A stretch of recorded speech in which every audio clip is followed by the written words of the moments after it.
Queridos hermanos, con el coronavirus vivimos en un tiempo en el que recurrimos a la oración de forma predilecta. Se suceden las convocatorias de las iglesias a ciertas horas del día para orar, pidiendo a Dios, en definitiva, por la liberación de estos invasores invisibles. Oramos privadamente y no sin mencionar a Dios que nos cuide de la infección del virus a nuestros familiares, hermanos, amigos y desconocidos. El recurso de la oración lo vemos como la opción que nos queda a todos para luchar contra estos destructivos virus, pues la inmensa mayoría de la humanidad no pertenecemos a aquellos científicos que pueden luchar de forma objetiva contra este enemigo al buscar el mejor de los remedios humanos contra una pandemia, como es la vacuna. Oramos, pero ¿cómo oramos? Podemos hacerlo supersticiosamente, temiendo más que creyendo, pensando que le hemos de echar un pulso a Dios para convencerlo, o hasta mecanicistamente repitiendo palabras sin realmente esperar respuesta a ellas.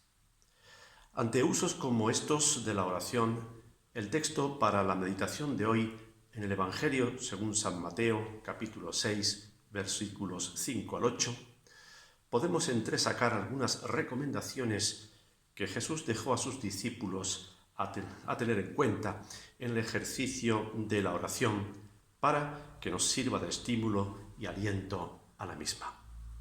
Cito las palabras de Jesús en el versículo 5. Cuando ores, no seas como los hipócritas, porque ellos aman el orar de pie en las sinagogas y en las esquinas de las calles para ser vistos por los hombres. De cierto os digo que ya tienen su recompensa. La oración no es la ocasión para ponerse una careta, como lo hacían en los tiempos antiguos en los escenarios los actores, y así ocultar la verdadera intención de su plegaria. Quien usa la oración para la promoción personal, da a entender Jesús en sus palabras, escenifica un acto de valor espiritual, que lamentablemente no llega a Dios, porque realmente por quien quiere ser oído el hipócrita actor no es Dios, sino el auditorio. Y Jesús indica que estos son los que le pagan su escenificación y con quienes liquidan cuentas, pero no con Dios. Otra cosa es que la gente que le ven aplaudan semejante espiritualismo y le halaguen en su amor propio, en su narcisismo. Ante tanta ostentación, cara hacia afuera, hacia la gente, Jesús hace entender que la actitud correcta del orante debe ser buscar la intimidad con Dios. Leo el versículo 6. Pero tú, cuando ores, entra en tu cuarto, cierra la puerta y ora a tu Padre que está en secreto. Y tu Padre, que ve en lo secreto, te recompensará en público. Lo que hacemos en secreto, sin que nadie nos vea, seguramente oculta lo más auténtico de nosotros. De ahí que se recomiende que se entre a conversar con Dios en esa forma, es decir, auténtica. Jesús no está indicando, aunque lo mencione, el lugar donde hemos de orar, la habitación o la alacena, que incluso no tenía ni ventana. No. En sus viajes, por ejemplo, Jesús prefería la montaña.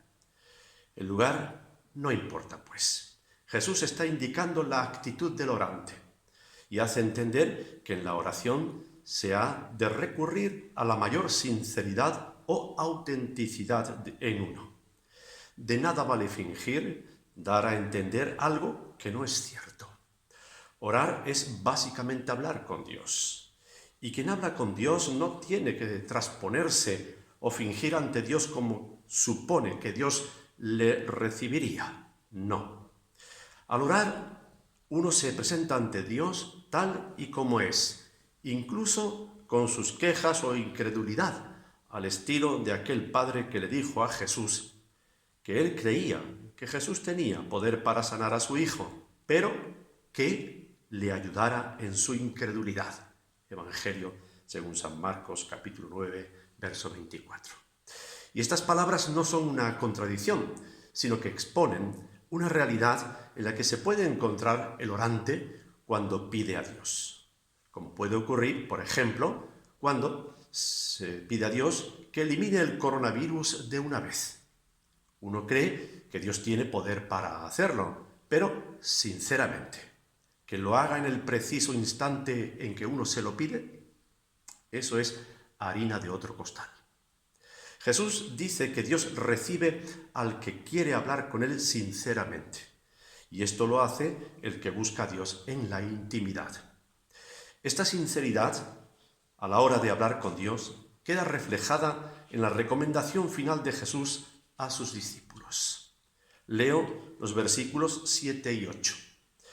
Y al orar, no uséis vanas repeticiones, como los gentiles, los paganos, que piensan que por su palabrería serán oídos.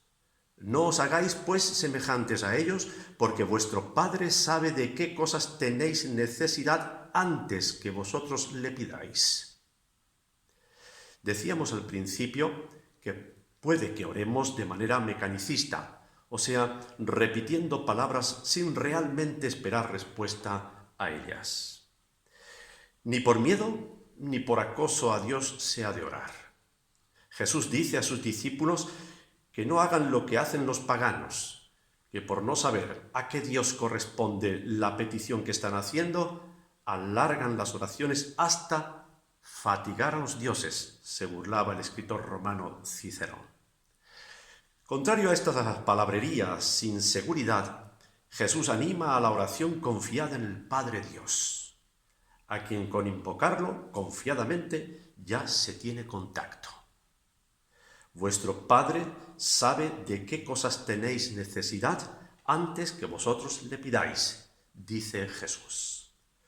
Una de las virtudes de la oración es disponerse a Dios, a aceptar su voluntad, como la que mostró ejemplarmente nuestro Señor Jesús la noche en que fue entregado. Pidió al Padre intensamente que no le dejara sufrir la pasión, pero ante la negativa del Padre, Jesús concluyó diciéndole: hágase tu voluntad. Ante la demora a su petición, Jesús entiende que hay una respuesta de parte de Dios que le indica que es necesario que confíe en Dios. Confiemos, pues, mis hermanos, en Dios, porque si confiamos en sus designios o planes, encontraremos fortaleza y esperanza para resistir ante la presencia de este enemigo conocido como el coronavirus. Amén.